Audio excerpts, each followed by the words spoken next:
ಅಣ್ಣ ಈ ನನ್ ಮಕ್ಳದ್ ಒಂದೊಂದಲ್ಲ ಅಣ್ಣ, ಒಂದೊಂದಲ್ಲ, ಬೆಳಗ್ಗೆ 7 ಗಂಟೆಗೆ ಬರ್ತಾರೆ. ಏಕದಂತಾಯ ವಕ್ರತುಂಡಾಯ ಗೌರಿ ತನಯಾಯ ಧೀಮಹಿ ಅಂತಾರಣ್ಣ.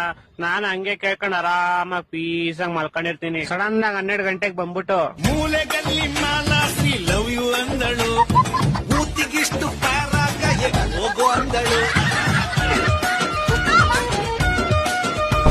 ಅಂತಾರಣ್ಣ. ಆಮೇಲೆ ಮಧ್ಯಾಹ್ನ 2 ಅವರ್ ಬ್ರೇಕ್ ಅಣ್ಣ, ಲಂಚ್ ಬ್ರೇಕ್. ಆಮೇಲೆ ಮತ್ತೆ 4 ಗಂಟೆಗೆ ಬರ್ತಾರಣ್ಣ. Colour colour colour colour colour colour colour colour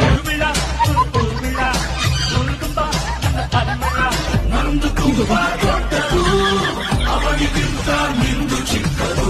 3 ದಿವಸ ಹಿಂಗೆ ರೋದನೆ ಕೊಟ್ರು ಸರ್. ಹಣ್ಣು, ಕಡುಬು, ಹಾಲು, ಹಂಪೆಲ್ಲ ತಂದ್ಕೊಟ್ರು ಸರ್. ನಾನು ಹಂಗೆ ತಿನ್ಕೊಂಡು ಆರಾಮಾಗಿದ್ದೆ. 1 ದಿವಸ ಹಿಂಗೆ ಬಾ ಆಚೆ ಹೋಗೋಣ ಅಂದ್ರು ಸರ್. ನಾನು ಸರಿ ಅಂತ ಹೋದೆ. ನೋಡಿದ್ರೆ ನದಿಗೆ ಎಸ್ಬಿಟ್ಟು ಹೊಂಟೋದ್ರು ಸರ್ ನನ್ನ. ಅಣ್ಣ